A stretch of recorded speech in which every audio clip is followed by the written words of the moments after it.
We want to welcome Miramar Mayor Wayne Messam and his challenger, Rudy Theophin, in the upcoming March 14th municipal election in Miramar. It's a citywide, nonpartisan election. All the people of Miramar eligible to vote in this election. And we, as we said in an editorial just today, we emphasize the importance of municipal elections, the government closest to the people. Folks who get elected to Miramar city government can have a direct and daily effect on people's quality of life in that community. So we know it's important, and we're glad you both participated today. I'll begin with you, Mayor Wayne Messam, and tell us what you'd like to accomplish in your next term that you haven't had a chance to accomplish yet. Well, good afternoon. Thank you for that question. As you may be aware, the city of Miramar has grown tremendously, especially during the time since I've been mayor in 2015. We're now Florida's 13th largest city. We've made significant infrastructure investments in historic Miramar. We continue to have the most Fortune 500 companies in the entire South Florida area that has a regional or headquarters base in the city. I've been successful in improving our parks, been successful in building a new police headquarters, a brand new water treatment facility. We've made significant gains, as well as navigating through the challenges of the pandemic. Moving forward in the next 4 years, there's still more things to do.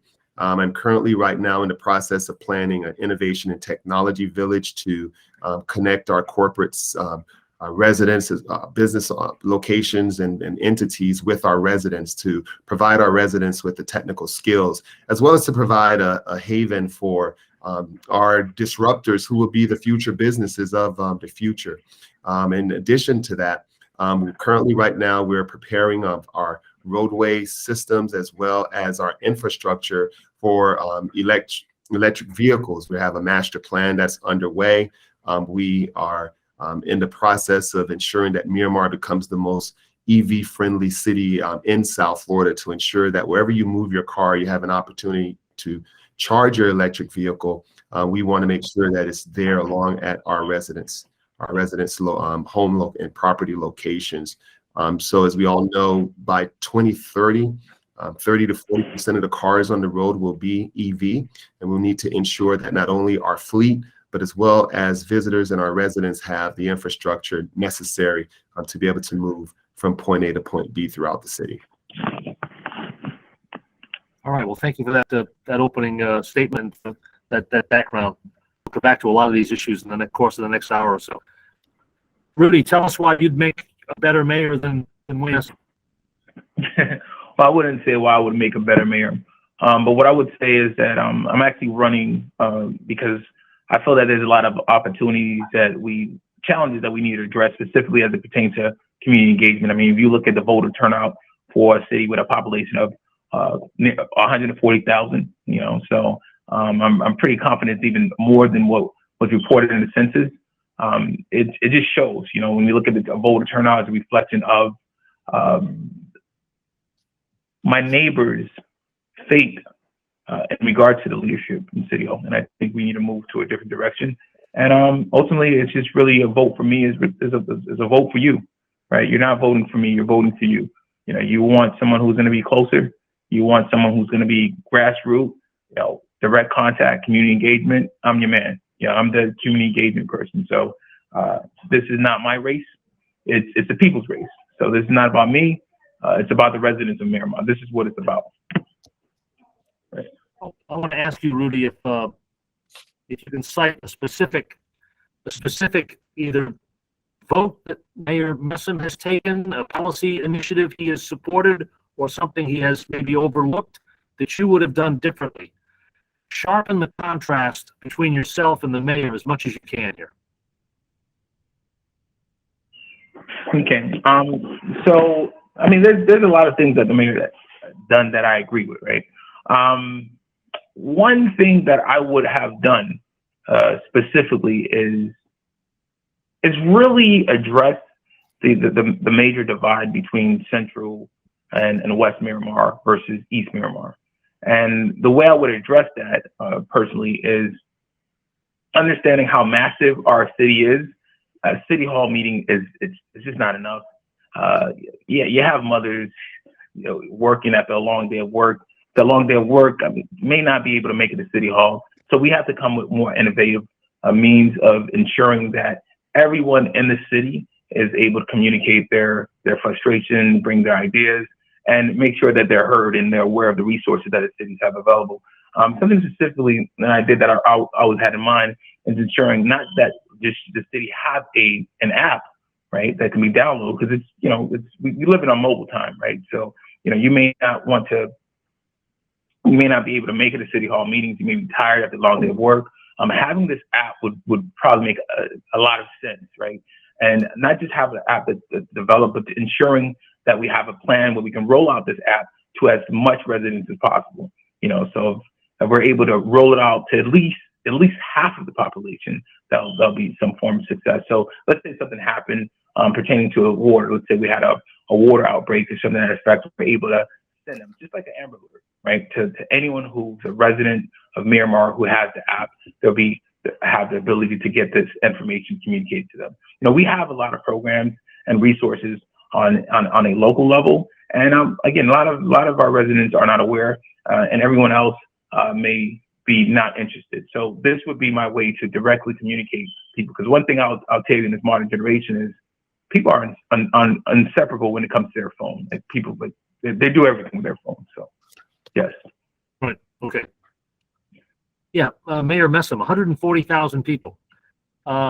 Is there going to come a time in my lifetime, or maybe your lifetime, when is Miramar going to surpass the city of Fort Lauderdale in population, in your opinion? Well, I'm not sure if the city will pass the city of Fort Lauderdale in population. We're nearly built out. We have one last 100-acre parcel that we are anticipating a site plan for approval that will bring about additional 2,000 units. But with that addition, I don't think that would be enough to surpass Fort Lauderdale. The city of Miramar, we have had measured and sustained growth over the years, something that we always ensure that we have the infrastructure and engineering in place to be able to support major development. But I would like to just, if I may, respond in regards to the answer that came from my opponent. I appreciate his interest as well as his ability to run for office because it is the people's seat and the people have the opportunity to make a choice. But as it relates to the city of Miramar, since the reason why I ran in 2015 was to address these issues. If someone is paying attention regarding to the progress we've made since I became mayor, I initiated the 2013 revenue bond. And in my last year and a half of being a city commissioner, which sparked my run in 2015 to see my predecessor who'd been in office for 20 years.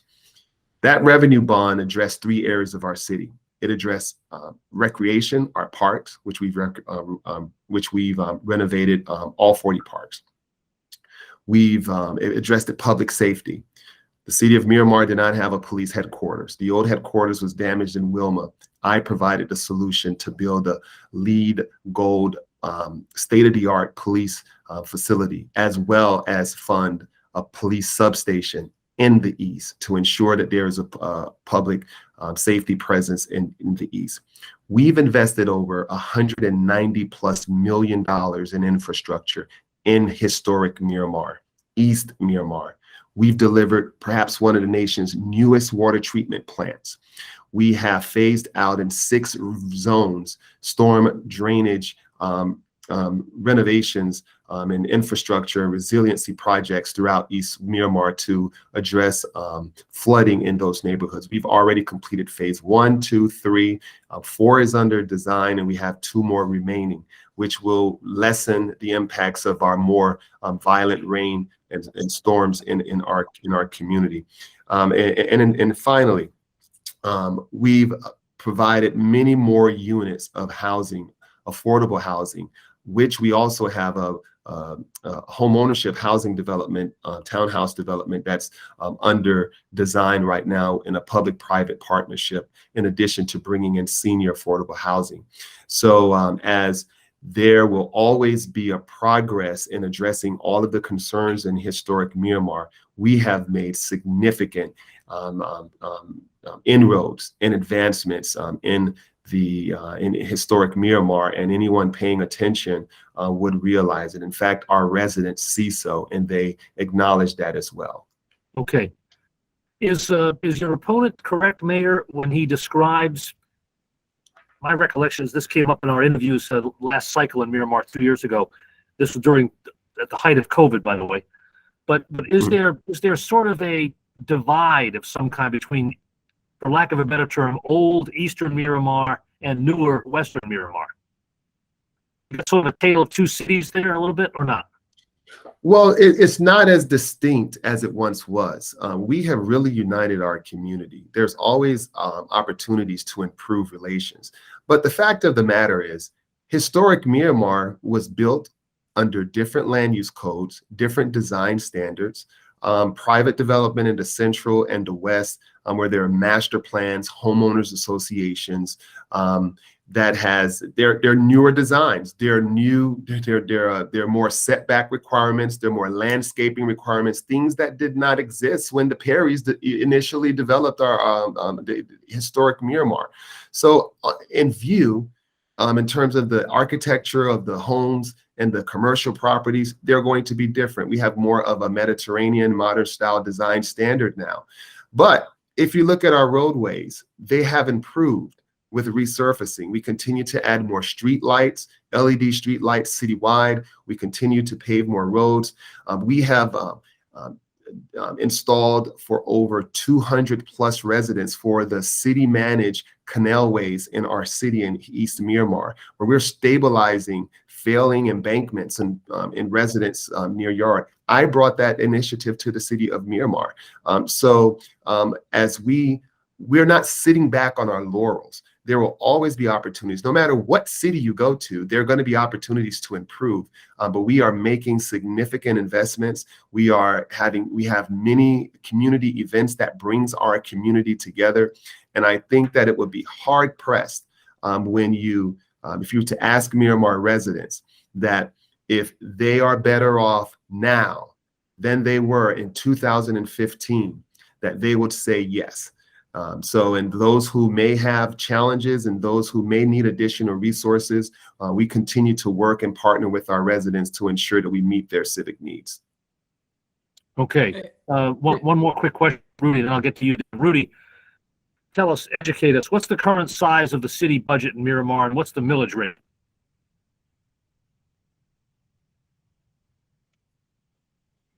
So you said the current size of the city? And the millage rate?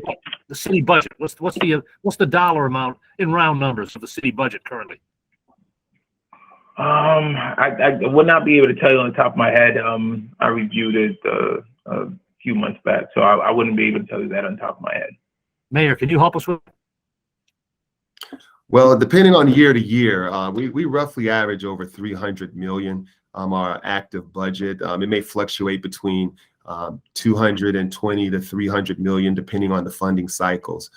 We have over 1,000 employees, over 100 plus fire rescue personnel, over 200 police officers, and the city of Miramar has a very robust budget. We have over 10 departments, including our own water utility, police department, public works, engineering. It's a massive operations to ensure that the city of Miramar, its operations, and the city of Miramar residents deserve to have a mayor who not only understands the fiscal responsibilities, but as well as the departmental needs to ensure that we continue to be an amazing city. And I'll just close with that question with this. My promise to the residents in the city of Miramar in 2015, because Miramar was not a failing city when I took off. We were actually one of the fastest growing back then. But we did not have an identity. We were growing so fast. We were known as a bedroom community, little old Miramar. But all of a sudden, all the development that took place in Weston and Pembroke Pines, and we were kind of the last place standing with a lot of land, with a lot of successful commercial parks. So my goal was to make Miramar have an identity, so that we can be known not only in the state and across. And then since then, we've been recognized by the Civic League, and we're an All-America City, which was given in 2021. My other charge was to make sure that we use data and technology to drive decisions. And we are the most awarded city as it relates to the Smart 50 Smart City Design Organization to receive the most rewards in how we implement smart city concepts to not only facilitate and drive public services to our residents. Okay. Hey, Sweeney, go ahead, Dave. Yeah, thanks. Rudy, I wanted you to follow up on something that that Mayor Messam said, because usually when we ask in our questionnaires, what are the big issues in a city, you tend to get similar answers from candidates. We just this morning we're talking to all the candidates in Coconut Creek races coming up, and every single one of them said it's the landfill and it's turnpike expansion in their city. That's their, they all say the same thing. But here, not only did you not say the same thing, you seem to be saying something totally different. Mayor Messam just said that, and he said on his questionnaire, I'll put it, he said before his mayor, residents in East Miramar complained that the East was being overlooked compared to the west side of town, and that he led the charge to ensure all of Miramar has the infrastructure needed. But in your questionnaire, you said the development boom in the West has superseded the upkeep to the East. Now the mayor just went through a lengthy description of what he's done for East Miramar and traditional Miramar, what's happened since he's been mayor. Could you respond to that, please, and tell us how exactly you think East Miramar has been left behind? Yeah, and I'm glad you brought up that question. So the reality is this, what I'm speaking of, residents are aware of. We can go back and forth, but the residents are well aware of the difference between East Miramar and Central and West Miramar. If you take a drive on East Miramar, a Miramar Parkway from 441, and you will see the difference. You will see the difference in terms of businesses and roads. You see where the developments are, not just the development, right? Because you could just build, right? But if you see what they build and what community, it's imperative. You see the inequality, and you meet residents who feel that they're neglected. This is not me, just an individual just saying that, oh, this is my personal opinion. If you drive yourself, in fact, I did an experiment prior to running, right? My neighbor is like the nicest guy on the face of the planet.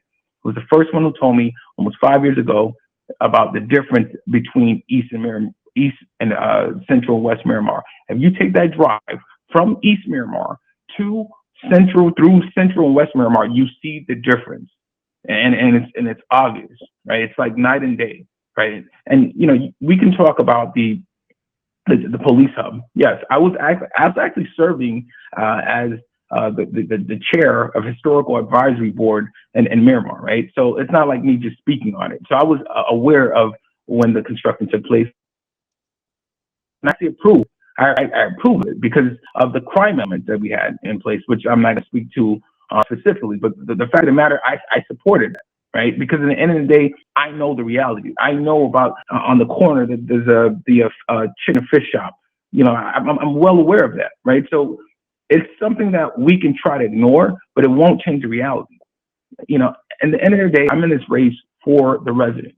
I'm a people's person. I'm a hands-on person, and I'm one of those individuals. I'm not afraid to deal with uncomfortable situations. I'm not afraid to address the elephant in the room. I'm not going to give you the politically correct answer. I'm not a politician. I am a public servant. When COVID happened, I was terrified. I was petrified, to say the least, right? But what happened is the way I reacted. I literally went outside and I said, I'm not going to stay in my home and, God forbid, die like this. I'm going to go outside and I'm going to see what I can do to serve. And my nonprofit was able to do so. We worked in collaboration with other commissioners, and we worked in the Multi Complex Center, literally down the street from the home that I stayed on the East Miramar, right? So we literally went from door to door, right? And we got on our vans, and we first worked and put everything in a package, and we went from home. We served both East, Central, and West Miramar, right? Because it was a unique situation, never expected it. So it's not me just saying it, right? It's something that you can see and the residents are well aware of. At the end of the day, the residents of Miramar who live in the city, they are well aware of this situation. And we can try to deny this elephant in the room. It's not going to help the situation. It's not going to help improve voter turnout because people are well aware of the differences between the tales of the two cities, which is in the city of Miramar. But I yield the mic on that. I like to Sure, go ahead. respond if I may. If you speak to our residents, what they will tell you is that before Wayne Messam became mayor,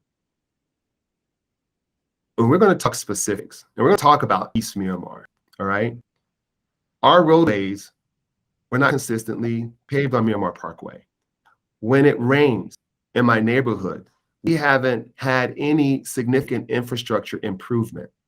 If you look anywhere from 441 all the way to the Turnpike overpass to the north of Miramar Parkway, we have done significant infrastructure improvement in terms of water transmission lines, stormwater drainage, to the point where residents are now saying that it no longer floods. And then if it still floods, we go in and we make those corrections. Now we're working on the south side.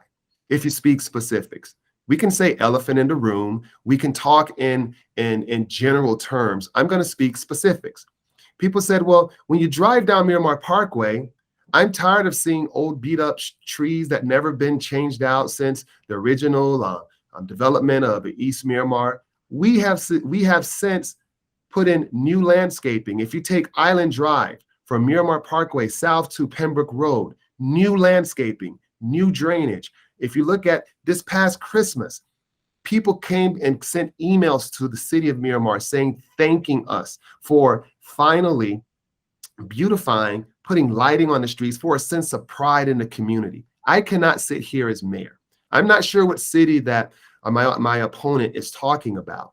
All right, you can always find something that needs improvement, but you cannot say that there has not been a change in the city of Miramar. You cannot say that residents are not happy in the city of Miramar. Of course, you're going to find a couple of residents that may want something better, and we try to address those. But we have made significant improvements in the city of Miramar, and we can only, if we want to open up this conversation about the pandemic, Miramar was second to none in terms of the tens of thousands of families that we fed on a weekly basis during the pandemic. Hundreds of residents can tell you the utilization of how we put our rescue dollars, over $20 million that we received from the federal government. In fact, we didn't wait for the federal government. We took a chance and said, you know what? Our residents need this help, this support. The businesses we saved from being evicted by paying rental assistance, our homeowners that we paid their mortgage bills. We put a moratorium on water disconnections. So I'm not sure about the Miramar that my opponent is speaking about, but I know that the work that we've put into the city of Miramar, we know where we are going. And we know that for the next 4 years, if the residents should have me back, what they can expect from me as the mayor is that the promises that I've made, I've kept them. And that is a fact. And I look forward to serving for 4 more years if the residents should have me again to be their mayor for a 3rd term. Mayor, is the office of mayor of Miramar, is it a full-time job or a part-time job? Well, a lot of times it feels like a full-time job, but our structure of our government is we are a city commission, city manager form of government, which is about 86% of the cities across the country has that form of government. There aren't that many strong mayors, meaning that the mayor is the administrator over city staff. And many cities have adopted this form of government primarily because it takes the politics outside of the administration and the civic work of our employees to providing services for the city. And what's the I'll check with the city clerk, but if you know off the top of your head, what's the annual salary of the mayor's position? Well, my salary, my base salary, based off of where it is $45,000. Now that's what I receive. Now the city commission, which I voted against, gave themselves a raise of about $10,000 plus a car allowance and That goes to all of the commission. So on paper, you may see me around $60,000, but I don't take home $60,000. In fact, because it was adopted by the city commission, what I've done is that raise that my colleagues receive in their paycheck, I directed those dollars to an administrative fund. And with that administrative fund, I use for benevolence in the community, whether it's scholarships or to help residents in need, to help pay for funerals or scholarships. I have a youth advisory council we support. So there's many initiatives that we use. I did not agree with that. And so that's why I returned the residents' money back to them through the act of benevolence. Okay, interesting. And do you alone decide who the beneficiaries of that extra money are going to be? Yes, and it's public record in terms of my expenses that come out of my account. And that's what I like. That's what I prefer, because all of those, every expenditure that comes out of my office is up for public inspection, and is available for public inspection. Right. All right. Thank you very much. Do you have another full-time job or day job in addition to being mayor? Yes, I am the managing partner and qualifier for Messam Construction. We're a construction management company. We provide construction management, program management services for basically throughout the state. We have a number of private and public clients. Does Messam Construction bid on public works construction projects in other jurisdictions, other cities, counties, that kind of stuff? Yes, I do not do work obviously in the city of Miramar for the city of Miramar. But this was my I started my company back in 2003. This was my work before becoming elected office. In fact, my public service started it wasn't even by design. I as a small business in Broward County, I was appointed by then Commissioner Wasserman Rubin, and represented her district on the Broward County Small Business Development Advisory Board, where I served as chair for a number of years. And then that became the catalyst of my, I guess, public service on that advisory board at the county level that kind of led to where I'm serving right now as mayor of Miramar. Okay. Yeah, thanks for that history. You have a good historical context on things. I knew Diana Wasserman Rubin, both as a school board member and as a county commissioner. She's loved us, of course. Yes. I want to return to Rudy for a moment. Ask Rudy a question that's drawn from your questionnaire, Rudy, and I'll give you a chance, Mayor, to respond to this as well. But I'm paraphrasing. But Rudy said in his questionnaire, he listed the first issue he listed as a problem in Miramar was the crime rate, and I believe he said that Miramar has more crime than other cities its size. So I want to ask you, Rudy, to expand on that and tell us what your source of information is for that. Dan Sweeney and I know that statistics on things like the crime rate can be manipulated a bunch of different ways to say what people want them to say. But I want to ask you to tell us how you know that Miramar has a serious crime problem. Okay, so I just want to be clear, and this the stats that I provide you was from neighborhoodstouts.com. I can give you the link, and I should have put the link on that, right? So what's very important in terms of the crime stats, right, is to understand, because it's really interesting how we talked about the gap between West Miramar, West and Central Miramar, and East Miramar. And it looks like the mayor was able to talk about infrastructure and the millions of dollars that was put into infrastructure. In terms of improvement in infrastructure, yes, there was funds that was allocated for that. That's correct. But in other areas, right, when we look at certain developments that are being placed there, we have to take that consideration. When we look at individuals who reside in the East who feel that they're disenfranchised, we have to take that in consideration. If the mayor is going to openly deny, if he's going to on record deny that there is not a gap between East Miramar and historically East Miramar and Central and West Miramar, I have nothing else to say. I think this is important for the residents to address that, right? If he can say that on record, that everyone's happy, everyone's content, and it's just a handful of people who are discontent, then by all means, I think, you know, he should keep that position if he truly believes that.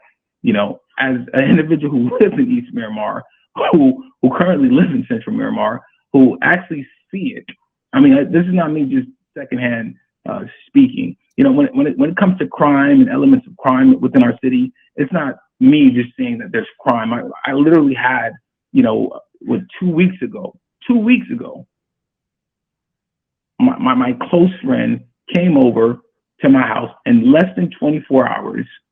Her car was stolen, right? Now, we can say this is an isolated incident, or we can say, look, let's try to do more things to address that, right? Work with HOAs to ensure that we have, you know, have some type of agreement to install cameras.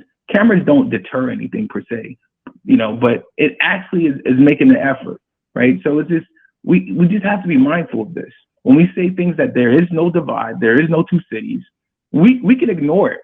We can ignore it, but ignoring the situation is not going to help it. Ignoring the virus is not going to help. It's not going to increase. In fact, the metric that we should look at is really civic engagement. We literally need to look at civic engagement and use that to make our argument when you have a population of 140,000 people. All right. Rudy, by the way, do you live in East, Central, or Western Miramar? I live in Central Miramar because I tend to be a mayor, and after the long meetings in City Hall, I want to be 5 minutes away. I want to literally go across the street. So, and tell for the uninitiated who's not familiar with Island Drive, Miramar Parkway, so forth, the other 90% of Broward County, where does East Miramar end and Central Miramar begin? Is that the turnpike? Okay. Is that 441? Where is that? So it begins at 441, right? Some will say that it ends at University. Others may say that it ends around, Douglas, right? And when you get into real estate, you'll literally see, like where you're located. Like you'll see it say West Miramar, you see it say Central Miramar. And so even in real estate, you can kind of get it. But this whole notion of multiple Miramar, no, it should be one city. It's one city. And I'm still shocked. I'm sorry that the mayor said that there's no difference within it, because this is what the people need to hear. And I'm sorry because I am passionate. I'm not upset. I'm just really passionate about these matters. Okay. And that's the reason why I'm running. I'm going to give Wayne Messam a chance to comment on what you've just heard from your opponent. Go ahead, Wayne. Yeah. Thank you so much, sir. I will not allow my opponent to put words in my mouth.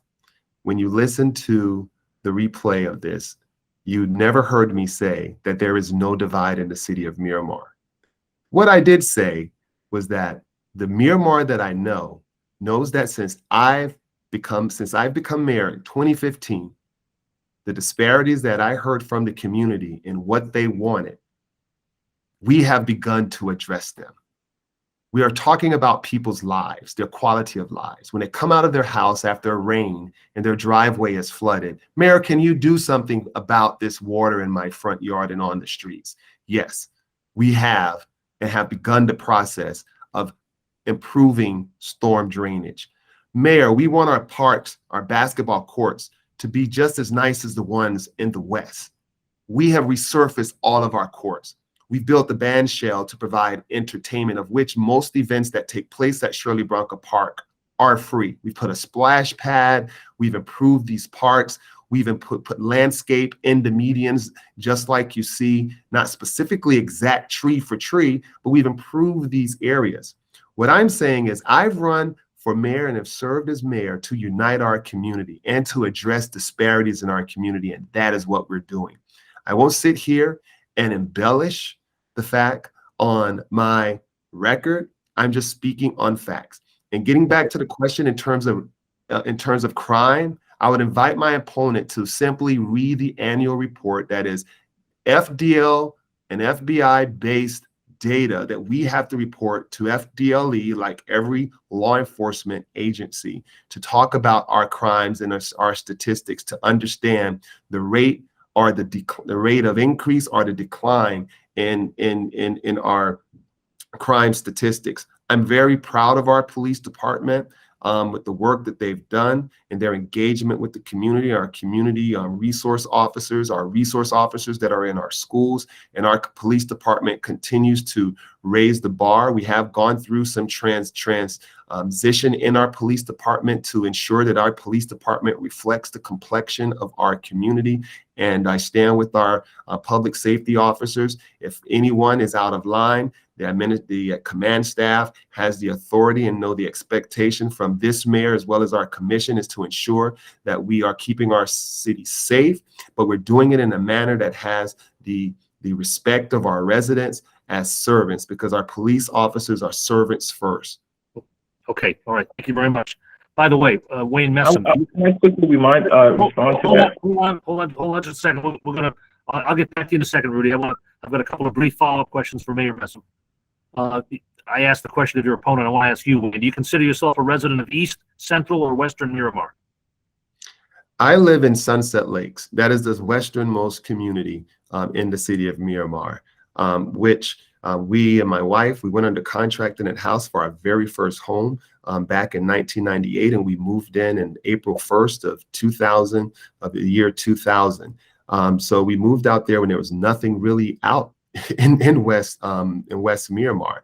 It's west of 75? It's west of 75. It's the westernmost development in Miramar. You can't go any further west, right?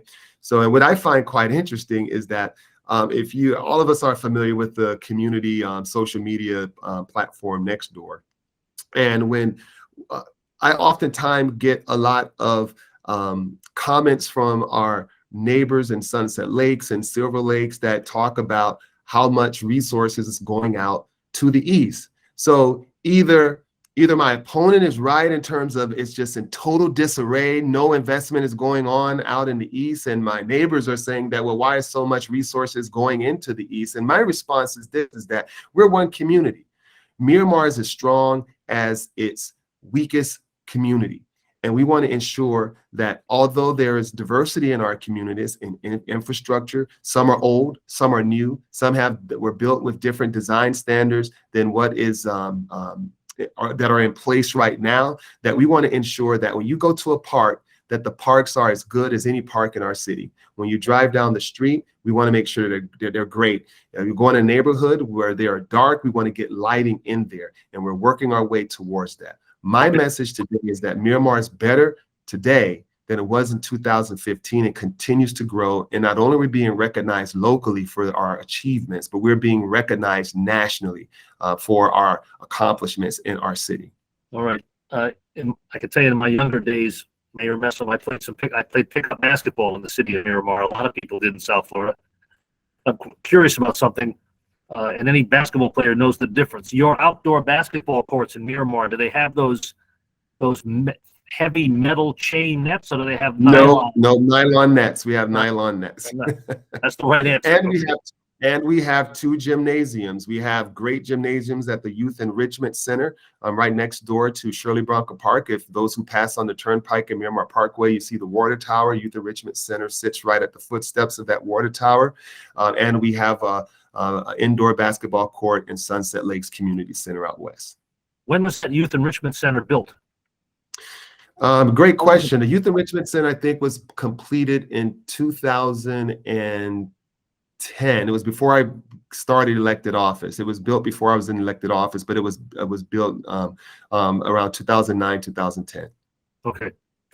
Let me turn the floor back over to my colleague, Dan Sweeney, if he has any more questions. Go ahead, Dan. Rudy, in the question about crime, you briefly mentioned something about COVID and COVID protocols. Do you feel that over the past 2 years, the city leadership did not do what they should have done in that regard? In regards to COVID, that's something I like to be candid. I really like what the city did. You know, this is not a mayor initiative. It was just collectively. You know, all the other commissioners. You know, in fact, I served with with 3 of the commissioners when I was working in the multi-complex center, which again, it was a volunteer. You know, we had volunteers even outside of the city limits who who came, and I had vehicles, and I was able to donate vehicles and allow them to use it to do these food drop-offs from door to door. And again, we serve not just East, but Central and West as well. So I'm, in terms of the work that was done during COVID, as a collective, I would say I'm really proud of I'm really satisfied with the city, how they were instrumental in ensuring that the residents were taken care of. That I would say 100%. Okay, thank you. Steve, I don't have any other questions. Sorry. And Rudy, if I could follow up with you on something Mayor Messam said, and whether you've had personal knowledge of it or not, and that is during the height of the pandemic, there was a tremendous effort by the city of Miramar to help people with needs they had, especially food, feeding families that were in dire need of food. Okay. So again, that's going back to the point that I just made.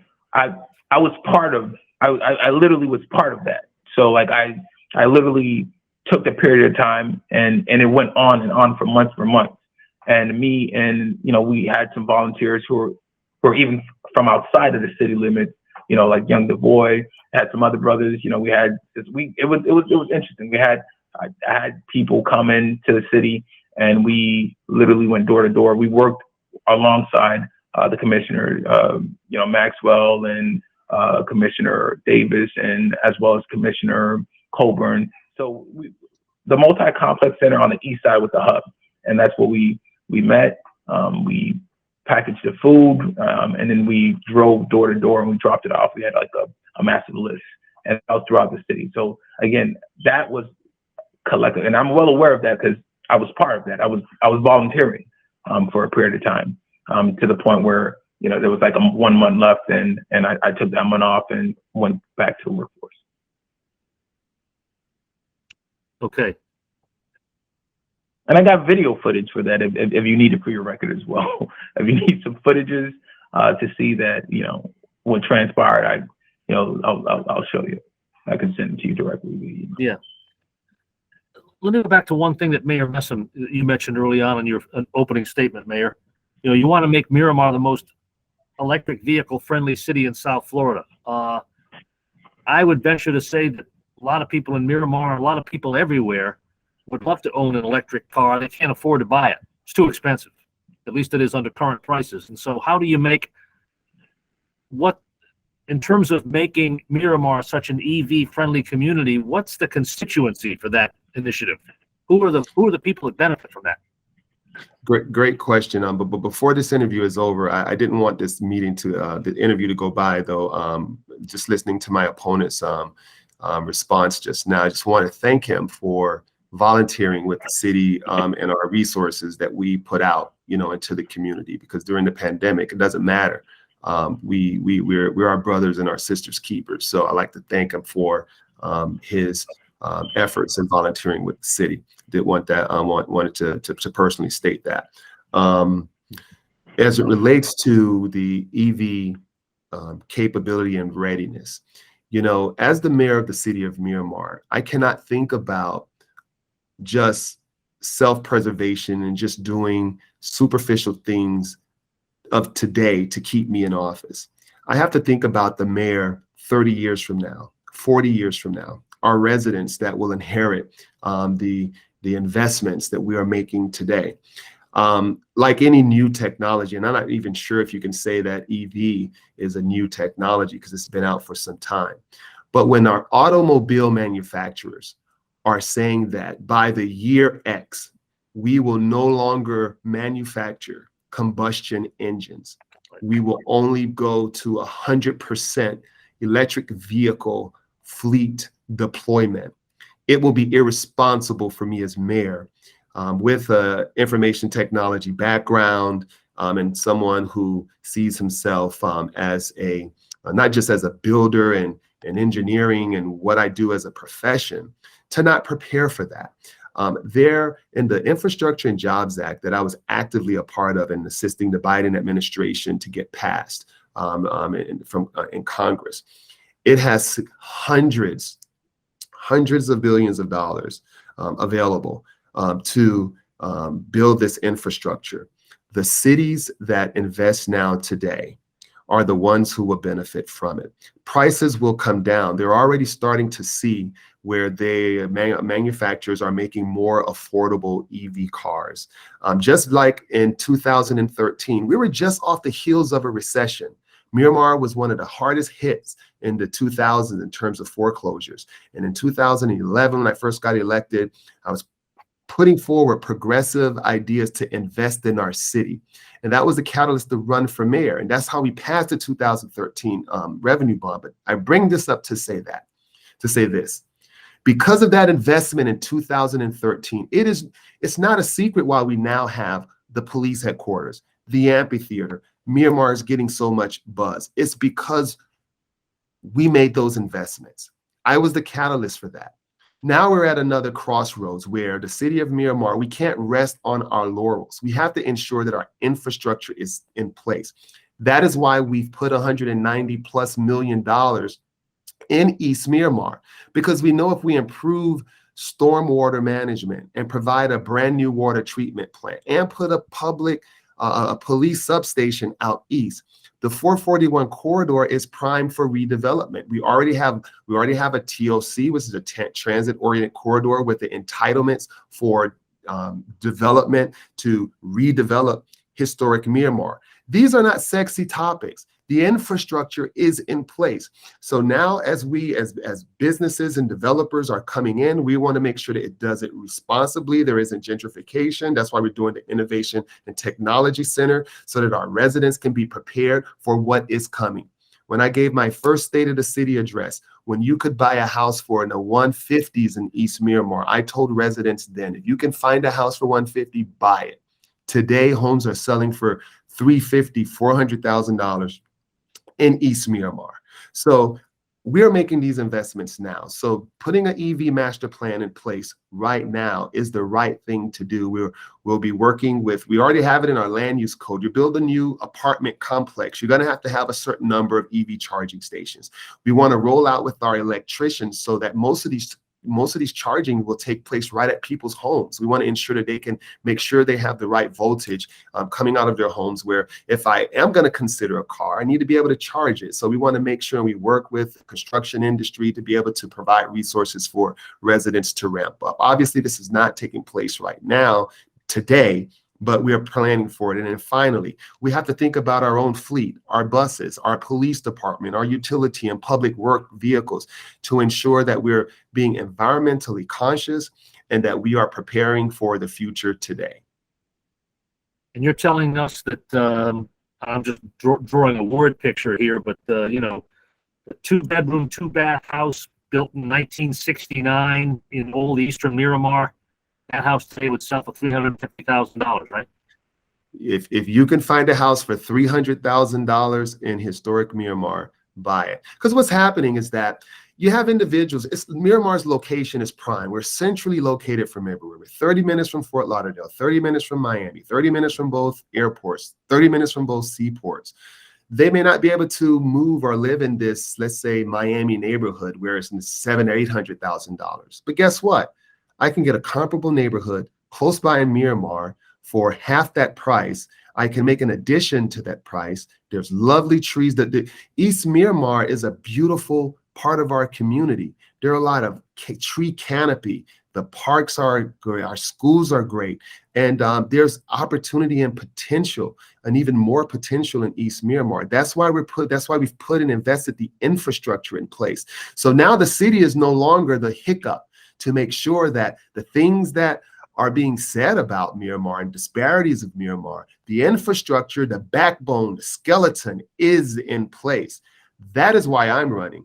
I'm not like some elected officials, who relish in perhaps doing a lot of, entertaining and entertainment events. I'm about our infrastructure. I'm about the business of the city of Miramar. And as long as the residents understand what I'm bringing to the table, and I'm not saying anything is wrong about cultural events and things, because I have some of my own that I do, but the importance of being a fiduciary steward of the city of Miramar, especially as being mayor, You know, they're looking for someone who has leadership. The business community needs to see someone who has the foresight to be able to ensure that there's cohesiveness to be able to create jobs, which, by the way, I've announced thousands of jobs since 2015, since I've become mayor. Not minimum wage jobs, high-paying jobs that our residents are benefiting from. And to also have a leader who can be on the street level and have the common touch to talk to our residents, the average everyday Joe and Jane. And that is what I've done, and that's how I serve, and that's how I'll continue to serve if the residents will continue to have me. All right. Okay. Can I make a quick statement? Yes, go ahead. Go ahead, Rudy. Yep. Yeah. So, in relation to the infrastructure, you know, as it pertains to development, just in general, if I'm a developer, I need to ensure that the infrastructure is in place for the development, whether it's affordable housing, 10-story, 15-story, whatever the case may be. And it kind of sometimes frustrates me when I hear that, well, we invested in infrastructure. Of course, you're going to invest in infrastructure of a developer is going to come and build. What's imperative is, are we taking into consideration what the residents want, right? Another variable is the fact that we refer to East Miramar as historical Miramar alone is literally acknowledging that there's a difference between this city and that city, right? Now, typically, municipalities, especially the size of our municipality, which is not really that large per se, you typically have a downtown. You have a city hall downtown, and that's it. Now, bigger cities may have one east section or a west section of the city, geographically speaking. So it's just it's just a little alarming to me when I hear, okay, well, we invested in infrastructure. Yes, yeah, you should invest in infrastructure, but if you're investing in infrastructure for the purpose of ensuring that these developers that may be coming and developing in areas where there's not a desire for that development, because we have to also take into consideration of development, then are we really pushing the initiative or the interest of the people of Miramar, or just ourselves? Because I don't. One thing about me is I'm not in alliance with any major developers. I'm not in any alliance with any major political parties or things of that nature. I am literally, my movement is a people's movement. I'm literally going to the residents of Miramar and said, hey, listen, you know what you have. You know who's currently your mayor. If you love him, vote for. I'm not in the business of convincing anyone to vote for me. I'm in the business of saying, hey, listen, you know what? You already know who's the mayor. You already know what you currently have. Now, if you want to try something different, you can try Rudy with Theophin. If you're satisfied, I respect you being satisfied, because there's a lot of beautiful things, great things in the city. And depending where you are in the city, you may be satisfied, right? So, at the end of the day, this is not my race. This is the people's race, and it's up to the people to decide. But I yield the mic on that. I'm having a little bit of difficulty. Hold on just 1 second. Mayor, just hold on 1 second. I'm just having a little bit of difficulty following what you're saying, Rudy. It sounded like, I don't want to put words in your mouth. It sounded a little bit to me like you think that Mayor Messam is favoring developers over the residents, maybe, or something. You sort of talked around in circles. I didn't get a real clear point from what you just told me. If my colleague Dan Sweeney did, please, Dan, speak up. I didn't get it. Okay. Could you go just a little more into what you meant by that? Yeah. Okay. So the point that I was making, essentially, just to be as direct as possible, is we have developments that have been taking place in the city, and we have residents who have not been satisfied with the development. Some residents didn't even want the development, right? So when I hear things of the nature of, well, we're improving the infrastructure, that's 100%. No one in their sound mind is going to be against improvement in infrastructure. But we have to take in consideration was the improvement of the infrastructure, was it implemented because we were concerned about the well-being of the residents, or was it done and initiated because we were trying to protect the interests of a developer? There's no development without infrastructure. Wherever you build, you need to get the infrastructure first. So the point that I'm making is that when I speak about the gap between the two cities, when the tells of the two cities, it's really interesting how the narrative goes back to, well, we improve infrastructure. Well, in 10 years, with the tax revenues of the property value, which Mayor did mention, it is 100% true. I mean, it's basic economics that the property values have increased, right? Yeah, I would assume that a percentage of that would be reinvested in improving infrastructure. So it's just ironic hearing this from a general contractor. But, May I respond? Sure. Well, if you're talking to the residents, and I'm generally speaking, if you're talking to the residents, and we'll say East Miramar, well, my conversations since starting public service in the city of Miramar is that, Wayne, we want better housing in East Miramar. Wayne, we want flooding to stop in our neighborhoods. Wayne, it's very dark at night and we need more lighting in our neighborhood.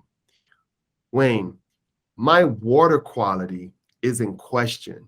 When I turn on my water, I'm seeing little brown things that should not be in my drinking water. So when I hear that, my response is that I am committed to investing in our infrastructure so that your water is no longer brown. I am committed in investing in infrastructure because developers have a choice in which they seek to invest their dollars throughout South Florida in some very amazing and beautiful cities. And we want to make sure that Miramar stands tall. One of the big questions developers think about when they're developing is, what is going to be my impact on my cost? Is there engineering support for my apartment development? Or if I'm a commercial developer, my commercial structure? Is the water utility sufficient? Is the gallon production per day sufficient to my development being added to that network? Understanding those needs and in making those investments, you address the residents concerned about their housing, because now it's more cost effective for the developer to develop in your city opposed to Fort Lauderdale or Pembroke Pines. We're going to get that back in the property value and the improvement of that development that takes place. Then residents now have a place to live. The city of Miramar, we have an affordable housing trust where we have dollars that we can leverage, in which we're doing right now on a couple of developments where we are doing public-private partnerships so that we can make these new developments affordable. So we're not gentrifying completely a neighborhood, where people can stay in the community.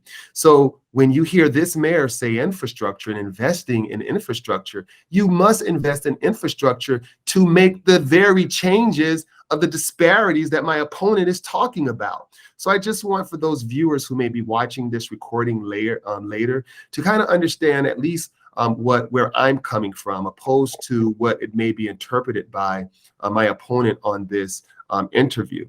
The thing is that at the end of the day, you need someone who's at the policy level who can help drive the discussion and can help work hand in hand with our city administration to ensure that we are making the right investments and putting the right things forward to ensure that we are being responsive to our community. And my goal, and my number one goal, is to make sure that Miramar is one of the best cities in South Florida. And we can say that.